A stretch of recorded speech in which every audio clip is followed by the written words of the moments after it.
اعوذ باللہ السمیع العلیم من الشیطان الرجیم من حمزہ ونفخہ ونفسہ بسم اللہ الرحمن الرحیم یختص برحمتہ من یشاء واللہ ذو الفضل العظیم یختص وہ خاص کر لیتا ہے اللہ تعالی، ٹھیک ہے، کس سے؟ اپنی رحمت کے ساتھ، برحمتہ ہی، اپنی رحمت سے خاص کرتا ہے جسے چاہے۔ یختص مضارع کا صیغہ ہے، ٹھیک ہے، وہ خاص کرتا ہے۔ وہ کون ہے؟ وہ اللہ ہے، اپنی رحمت کے ساتھ، اپنی رحمت سے خاص کرتا ہے۔ من یشاء، جس کو چاہتا ہے، جسے پسند کر لے، وہ اس کی مرضی ہے، وہ مالک ہے، تو اپنی خاص رحمت سے خاص کر لیتا ہے۔ وہ اس کی کوئی اس میں مہربانی نہیں ہوتی جس کو خاص کیا جاتا ہے، اس کا کوئی اس میں عمل دخل نہیں ہوتا جس کو خاص کیا جاتا ہے، اس کی کوئی ایفرٹ نہیں ہوتی کہ اس نے بڑی کوئی کوشش کی تھی تو اس کو خاص کر لیا گیا۔ یہ اس کی رحمت ہے کہ وہ اپنی رحمت سے کسی کو خاص کر لیتا ہے، یہ اس کی اپنی رحمت ہے، اس کا انتخاب ہے، وہ مالک ہے، مالک الملک ہے، تو کسی کو یوں ہی اپنی رحمت سے خاص کر لیتا ہے، اور کسی کو کوشش سے خاص کرتا ہے۔ کسی نے کوشش کی، بڑی ایفرٹ تھی اس کے پیچھے اس کے، تو اس نے خاص کر لیا، لیکن کسی کو یوں ہی کر لیتا ہے۔ حضرت ابی سفیان رضی اللہ تعالیٰ عنہ ساری زندگی کیا کرتے رہے؟ نبی کریم صلی اللہ تعالیٰ علیہ وآلہ وسلم سے جنگ کرتے رہے، سپہ سالار بن کر آتے تھے۔ ہر جو ہے مارکے کا سپہ سالار کون ہوتا تھا؟ حضرت ابو سفیان ہوتے تھے۔ اسی طریقے سے حضرت خالد بن ولید رضی اللہ تعالیٰ عنہ کیا تھے؟ نبی کریم صلی اللہ علیہ وسلم کے مقابلے پر آیا کرتے تھے۔ احد میں شکست ہوئی تھی، 70 صحابہ شہید ہوئے تھے، کس کی وجہ سے؟ کون تھا پیچھے اس کے؟ پیچھے اس کا سرغنہ کون تھا؟ حضرت خالد بن ولید رضی اللہ تعالیٰ عنہ تھے۔ تو کیا ہوا؟ تو پھر یہ کہ اللہ تعالیٰ نے انہی کو ایمان کی دولت سے مالا مال کر دیا۔ خالد بن ولید رضی اللہ تعالیٰ عنہ بھی سیف اللہ بن گئے، اللہ کی تلوار۔ حضرت ابو سفیان رضی اللہ تعالیٰ عنہ بھی ایمان لیا، ایمان سے مالا مال ہو گئے۔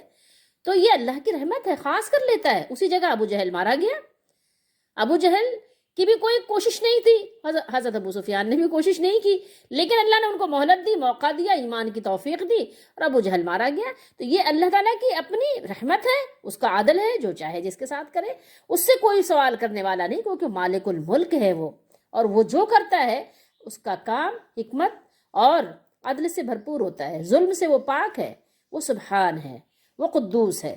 یہ ہمیں یاد رکھنا چاہیے۔ تو خاص کر لیتا ہے جسے چاہے۔ واللہ، اور اللہ تعالی، واللہ، اللہ اس میں فاعل بن رہا ہے، اللہ تعالیٰ یہاں پر فاعل ہے کیونکہ ہاں پر پیش آیا ہے۔ واللہ، اور اللہ تعالی، اور اللہ جو بلند و بالا ہے، اور اللہ ذو الفضل العظیم۔ ذو کیا ہے؟ ذو کہتے ہیں والا، والے، یہ والا کے لیے استعمال ہوتا ہے، یہ واحد کا صیغہ ہے۔ اس کے مقابلے پر کیا آتا ہے؟ الو آتا ہے، جو کہ جمع کے لیے استعمال ہوتا ہے۔ ذو الفضل العظیم، اللہ بڑے فضل والا ہے، بڑے فضل والا ہے، والا یہ ذو کے مطلب فضل عظیم، فضل عظیم کا مالک ہے اللہ، تو اللہ فضل عظیم کا مالک ہے، تو اس سے اس کا فضل مانگو نا، اس سے فضل مانگو۔ نبی کریم صلی اللہ علیہ وسلم نے فرمایا اللہم انی اسألک من فضلک، اے اللہ میں آپ سے آپ کے فضل کا سوال کرتا ہوں۔ تو اللہ کے نبی صلی اللہ علیہ وسلم نے جب اللہ کا فضل مانگا تو ہمیں بھی چاہیے کہ ہم بھی اللہ کا فضل مانگا کریں۔ اے اللہ ہمیں اپنا فضل عطا فرما، اپنی رحمت عطا فرما، اپنا کرم عطا فرما۔ اچھا آئیے اس سے پہلے کی آیت دیکھتے ہیں۔ اس سے پہلے بات ہوئی تھی کہ قل ان ہدی اللہ قل ان الہدی ہدی اللہ، اس سے پہلے یہ بات ہوئی تھی۔ پھر اللہ تعالیٰ نے یہ فرمایا قل ان الفضل بید اللہ، اور پھر یہاں فرمایا اللہ تعالیٰ نے یختص برحمتہ من یشاء۔ تو دیکھیے اللہ نے اپنے محبوب صلی اللہ تعالیٰ علیہ وآلہ وسلم سے فرمایا کہ آپ ان لوگوں سے کہہ دیجئے کہ بے شک فضل تو اللہ ہی کے قبضے میں ہے، وہ اس سے جسے چاہے عطا فرما دے، جس کو چاہے اللہ تعالیٰ اپنے بندوں میں عطا فرما دے، اور اللہ تعالیٰ بڑی وسعت والا ہے، اس کے پاس یعنی فضل کی کوئی کمی نہیں، بڑی وسعت ہے اس کے فضل میں، ٹھیک ہے، اس کے ہاں فضل کی کمی نہیں ہے، وہ خوب جاننے والا بھی ہے، وہ علیم ہے، اس کو معلوم ہے کہ کس کو کس وقت کیا دینا ہے، کب مناسب ہے اس کے لیے، تو اللہ تعالیٰ اسی حساب سے عطا فرماتا ہے۔ سمجھائی یہاں پر ایک بات یہ بھی گئی ہے کہ تمام جو امور ہیں وہ کس کے اختیار میں ہیں؟ اللہ کے اختیار میں ہیں۔ تمام امور صرف اور صرف اسی مالک، اسی اللہ کے تصرف اور اختیار میں ہیں۔ وہ جس کو چاہے جو چاہے عطا فرمائے، اور جس کو چاہے وہ محروم کر دے، اس کو پورا اختیار ہے، اس بات کا پورا حق ہے۔ آپ کے گھر میں بکری بکرے ہیں، یا آپ خرید کے لاتے ہیں، آپ چھری پھیر دیتے ہیں تو کبھی بھی آپ کو کوئی ظالم نہیں کہتا، کیونکہ آپ نے سمجھا کہ آپ کو ضرورت تھی، آپ نے چھری پھیر دی تو کیونکہ آپ کے لیے وہ حلال ہے، جب آپ کے لیے حلال ہے تو آپ نے اس کو حلال کر لیا۔ تو اب یہ کہ آپ کو کبھی بھی کوئی بھی ظالم نہیں کہہ سکتا، نہ کہے گا، ٹھیک ہے، کوئی بھی عقل و فہم رکھنے والا کبھی بھی یہ حرف ادا نہیں کرے گا۔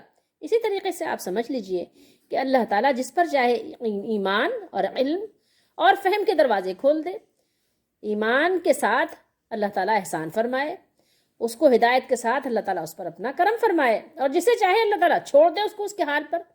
تو اللہ تعالیٰ چھوڑتا کیوں ہے؟ ایک مثال لے لیں، ایک شخص ہے، ایک شخص کو ہو گیا جوائنٹس، ٹھیک ہے، یرقان کہتے ہیں غالباً، تو اس کو یرقان ہو گیا ہے۔ اب اس کو کیا ہے، اس کا جگر کا جو فنکشن ہے وہ خراب ہو گیا ہے، صحیح کام نہیں کر رہا ہے، تو کیا ہے ایسے میں پھر اس کو ڈاکٹرز جو ہوتے ہیں وہ منع کر دیتے ہیں کہ آپ آئلی چیزیں نہ کھائیں اور ثقیل چیزیں بھی نہ کھائیں، جو چیزیں ہارڈ ہیں ان کو بھی نہ کھائیں، کیونکہ پھر آپ کا معدہ صحیح کام نہیں کر رہا۔ آپ ہلکی پھلکی غذا لیں اور سبزیوں پہ زور دیں، سبزیاں کھائیں، مولی کھائیں، پتے والی سبزی کھائیں، تاکہ جو آپ کے یعنی اندر خرابی پیدا ہو گئی ہے وہ درست ہو جائے۔ دوا کے ساتھ ساتھ آپ یہ عمل بھی کریں، لیکن پھر بھی وہ کیا کرے، وہ نہ مانے اور وہ اپنا خاموشی کے ساتھ چپ کے اپنا وہ دوسری چیزیں بھی کھاتا رہے، ثقیل چیزیں بھی کھاتا رہے، آئلی چیزیں بھی کھاتا رہے، تلی ہوئی چیزیں بھی کھاتا رہے، تو کیا ہوگا؟ پھر اس کے جگر میں مزید خرابی پیدا ہو جائے گی، بگاڑ مزید پیدا ہو جائے گا، ٹھیک ہے۔ جب بگاڑ کی صورت بڑھ گئی تو اب کیا ہوگا؟ پھر اس کا جو یعنی یہ جو مرض ہے، جو اس کو جوائنٹس ہوا ہے، یہ پھر وہ کینسر میں تبدیل ہو جائے گا۔ پھر اس نے اپنے آپ کو خود اپنے ہاتھوں ہلاکت میں ڈال دیا۔ پھر اس نے کیا کیا، یعنی ایک خودکشی کی کوشش کر لی اس نے، کہ اب وہ مرنے کے لیے بالکل تیار ہے۔ وہ اور بات ہے کہ مرنا نہیں چاہتا، لیکن یہ کہ اس نے جو کام کیا ہے وہ مرنے والا ہی کیا ہے۔ تو بالکل اسی طرح آپ سمجھ لیجئے کہ دین کے معاملات میں بھی ایک مثال کے طور پر، جیسے کہ آپ کو میں نے یہ دنیاوی مثال دی بیماری کی، ایسے ہی اگر آپ نے دین پر عمل کرنے کے لیے آپ نے سارے وہ چیزیں جو آپ کو حکم دیا گیا تھا ان سب کو آپ نے ترک کر دیا، اور جن چیزوں سے آپ کو منع کیا گیا تھا وہی آپ کرنے لگ گئے، تو اب نتیجہ کیا ہوگا؟ اب نتیجہ یہی ہوگا کہ آپ پر پھر مہر لگ جائے گی، ٹھیک ہے، مہر لگ جائے گی، آپ کی بصیرت اور بصارت دونوں کو نابینا کر دیا جائے گا۔ نہ آپ کے اندر آپ کی ایسی آنکھیں ہوں گی کہ آپ دیکھ سکیں حق کو، سمجھ سکیں اپنے دیکھ کر، اور نہ ہی آپ کے اندر بصیرت ہوگی، جو ایک مومن کی یعنی وہ ہوتی ہے، فراست ہوتی ہے، ٹھیک ہے، مومن کو ایک فراست جو ہوتی ہے، جو اس کے دل کے اندر ہوتی ہے، جس کو بصیرت کہا جاتا ہے، جیسے اللہ نے خود فرمایا کہ آنکھیں اندھی نہیں ہوتی بلکہ وہ دل اندھے ہو جاتے ہیں جو سینوں میں پوشیدہ ہیں۔ تو پھر اسی طریقے سے اس کے عمل کی وجہ سے، یعنی اس نے اس طرح کے کام اور اس طرح کے اس نے اپنے طریقہ کار کو اختیار کیا کہ جس سے اس کے دل اور کانوں پر مہر لگ گئی اور اس کی آنکھوں پر پردہ پڑ گیا۔ اب ظاہر جب آنکھوں پہ پردہ پڑ گیا آپ کے، جب آپ نابینا ہو گئے تو آپ کو کیا نظر آئے گا؟ کچھ بھی نظر نہیں آئے گا۔ یہ ساری بہار آنکھوں کی تھی، اتنی آپ نے زیب و زینت کی، اتنی آپ نے تیاری کی، اتنا آپ نے گھر کو سجایا، اتنا آپ نے راستوں کو سجایا، اتنا سب کچھ آپ جو زیب و زینت تھی وہ کس کے لیے تھی؟ آنکھوں کے لیے تھی۔ اب اگر آنکھیں ہی نہیں رہیں تو آپ بتائیے زیب و زینت کا کیا فائدہ رہا؟ کیونکہ دیکھنے کا تعلق تو سارا آنکھوں سے تھا، اور جب آنکھیں رہی نہیں تو پھر وہ سارا کچھ آپ کا یہ جو اتنا کچھ مہنگا آپ نے سر و سامان کیا تو سب ضائع ہو گیا، برباد ہو گیا، آنکھیں ہی نہیں رہیں آپ کی۔ اسی طریقے سے جو آنکھیں اس لیے دی گئی تھیں کہ آپ حق کو پہچانتے، ٹھیک ہے، قرآن کو پڑھتے، اس کو سمجھتے، اس پر عمل کرتے، جب آپ کی آنکھیں ہی نہیں رہ گئیں، اب آپ کیا قرآن کو پڑھیں گے، کیا سمجھیں گے، کیا ہدایت کو قبول کریں گے؟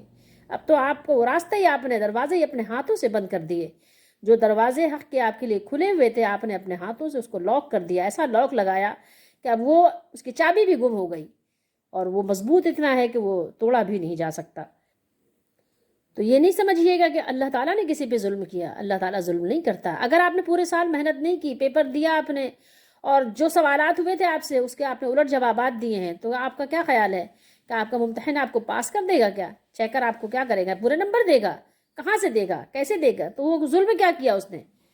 ظلم تو اس وقت ہوتا کہ آپ کو ان کے برابر کر دیتا جنہوں نے نمبر حاصل کیے تھے، جنہوں نے محنت کی تھی، اگر آپ کو بھی ان کے برابر کر دیا جاتا تو یہ ظلم ہوتا، لیکن نہیں، وہ تو عدل سے کام لیا گیا کہ آپ نے پورے سال جو بے پرواہی سے زندگی بسر کی آپ نے جو ہے کھیل کود میں، اور کچھ بھی تعلیم کی طرف توجہ نہیں دی، تو آج اس کا نتیجہ تو یہی آنا تھا۔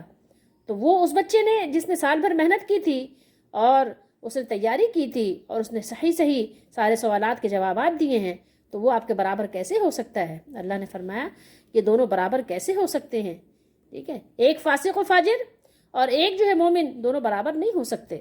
تو تم کیسا حکم لگاتے ہو؟ کیا تم دونوں کو برابر کر دیا جائے گا؟ ایسا نہیں ہوگا، کیونکہ ہر چیز میں اللہ تعالیٰ کی جو حجت ہے وہ بالکل یعنی اتمام حجت اس کی یعنی تامہ ہے، اس میں کسی قسم کی کوئی کمی کی کوئی گنجائش نہیں ہے، اور اس کی جو حکمت ہے وہ بالکل یعنی اللہ تعالیٰ نے فرمایا نا کہ اس کا امر جو ہے وہ بالغ ہے، بالکل یعنی اپنی اس کو پہنچا ہوا ہے کہ جو ایک انسان اس طرح سمجھے کہ جہاں اس کو پہنچنا چاہیے وہاں تک، یعنی جو اللہ تعالیٰ نے جو کچھ جانا جو کچھ سمجھا ہے وہ انسان وہاں تک نہیں پہنچ سکتا۔ تو اللہ تعالیٰ نے جو کچھ کیا وہ سب کچھ اس کو اس بات پر ایمان اور یقین رکھیں کہ وہ حق اور انصاف اور عدل کے قانون کے مطابق ہے، اس کے خلاف کچھ بھی نہیں ہے۔ تم بھی اللہ تعالیٰ کے فضل کا دروازہ کھٹکھٹاؤ، تم بھی جو ہے دروازہ اس کا کھٹکھٹاؤ، اس کی چوکھٹ پہ بیٹھ جاؤ۔ تمہیں کس نے منع کیا ہے؟ بیٹھ جاؤ نا اس کی چوکھٹ پہ، مصلے پہ آؤ تو بیٹھ جاؤ اطمینان سے، سب کاموں کو بھول جاؤ، سب کام کرو جلدی جلدی، لیکن جب اس کی بارگاہ میں آؤ، جب نماز کے لیے آؤ تو اطمینان سے بیٹھ جاؤ، دھرنا دے دو وہیں پہ، بس مانگتے رہو، دروازہ کھٹکھٹاتے رہو، کھلے گا اس کا دروازہ۔ کیوں سمجھ رہے ہو کہ نہیں کھلے گا؟ کیوں؟ اس لیے کیا فرمایا اللہ نے؟ اس سے پہلے بات کیا ہوئی تھی؟ واسع علیم، واللہ واسع علیم، بڑی وسعت ہے اور جانتا بھی ہے۔ اگر تم مخلص ہو اور اس کے دروازے پہ بیٹھے ہوئے ہو تو پھر وہ کھولے گا دروازہ، کھولے گا، جلدی نہ کرو، کھولے گا تمہارے لیے دروازہ۔ ٹھیک ہے، واللہ واسع علیم یختص برحمتہ، اور اللہ تعالیٰ بڑی یعنی وسعت والا ہے، بڑی کشادگی والا ہے، بڑی کشائش والا ہے اور علم والا بھی ہے، جانتا بھی ہے کون مخلص ہے، کون خلوص کے ساتھ آ کر میرے دروازے پہ بیٹھا ہے، تو اپنی رحمت سے وہ خاص کر لیتا ہے جس کو چاہتا ہے، اور اللہ بڑے فضل کا مالک ہے۔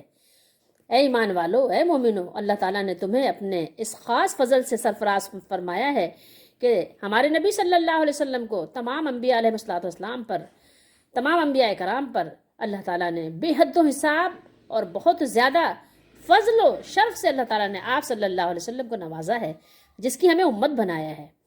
اس کے علاوہ سب سے زیادہ کامل و اکمل دین شریعت کی طرف اللہ تعالیٰ نے ہم سب کی رہنمائی فرمائی، ہمیں قرآن جیسی عظیم کتاب دی گئی ہے اور اسلام کی شریعت جیسے ہمیں شریعت دی گئی ہے، تو ہم میں اللہ تعالیٰ نے بڑے فضل سے نوازا ہے۔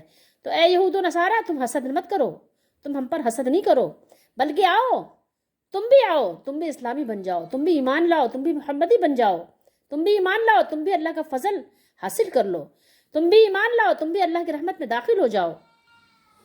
جلنے سے، حسد کرنے سے، کڑھنے سے کچھ بھی حاصل نہیں ہوگا، بغض رکھنے سے، کینہ رکھنے سے، دشمنی کرنے سے کچھ بھی حاصل نہیں ہوگا، اپنا ہی نقصان کرو گے۔ اس لیے اگر بہتری سمجھتے ہو اپنی تو آ جاؤ، اللہ تعالیٰ تمہیں اپنے دروازے سے دھتکارے گا نہیں۔ اور یہ بھی جان لو کہ اللہ کی رحمت جو ہے وہ کسی کی جاگیر نہیں ہے، ٹھیک ہے، اور نبوت جو ہے وہ اس پہ بھی کسی کی اجارہ داری نہیں ہے، کہ اگر آپ یہ سمجھتے ہو کہ آپ کے ہی خاندان میں، آپ کے ہی برادری میں، آپ کے ہی نسل میں نبی علیہ السلام تشریف لاتے رہیں گے اور آخری نبی بھی آپ میں ہی آئیں گے، تو یہ بھی جو ہے آپ کا خیال غلط ہے، ٹھیک ہے، کیونکہ نبوت بھی کسی کی جو جاگیر نہیں ہے کہ ہاں اس کی ذاتی جاگیر ہے، بلکہ یہ اللہ تعالیٰ کا خاص فضل ہے۔ وہ ہے علیم بھی ہے، وہ حکیم بھی ہے، وہ سمیع بھی ہے، وہ بصیر بھی ہے، وہ خبیر بھی ہے، تو وہ جس کو اس بار امانت کے اٹھانے کا جانتا ہے بہتر کہ کون اس کو خوش اسلوبی کے ساتھ اس بار کو، اس بوجھ کو اٹھائے گا، تو اس کو معلوم ہے، تو اللہ تعالیٰ اس کو یہ نعمت عطا فرماتا ہے، اس کو اس سے سرفراز فرماتا ہے۔ تو اس سے یہود کو باز رہنا چاہیے، اور جو قومیں ہیں جو حسد کی وجہ سے کسی دوسری قوم سے بلا وجہ جو ہے بغض رکھتی ہیں، ان کو بھی اس سے باز رہنا چاہیے۔ اور جن لوگوں کا یہ دعویٰ تھا، ان کی دعوت کی بھی اللہ تعالیٰ نے تردید کر دی، رد کر دیا ان کے دعوے کو، کہ جو یہ سمجھتے تھے کہ نبوت صرف انہی کا حق ہے، انہی کے خاندان میں نبوت مطلب یعنی رکھی جائے گی، اس کے علاوہ یہ انہی کی میراث ہے، تو یہ بھی اللہ تعالیٰ نے رد فرما دیا ان کی بات کو کہ ایسا نہیں ہے، یہ اللہ کا فضل ہے۔ اللہ تعالیٰ اپنے فضل سے انتخاب فرماتا ہے کہ کس کو نبوت عطا کرنی ہے۔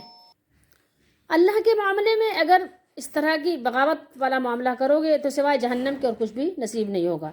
اللہ تعالیٰ کی بات کو مان لو گے، جو کچھ اس نے جیسے جس کے ذریعے سے عطا فرمایا ہے اس کو مان لو گے من و عن، تو فائدہ اسی میں ہے کہ اپنے لیے جنت کے اور رحمت کے دروازے کھلوا لو، ورنہ یہ کہ پھر بعد میں رونے کا کچھ بھی حاصل نہیں ہوگا۔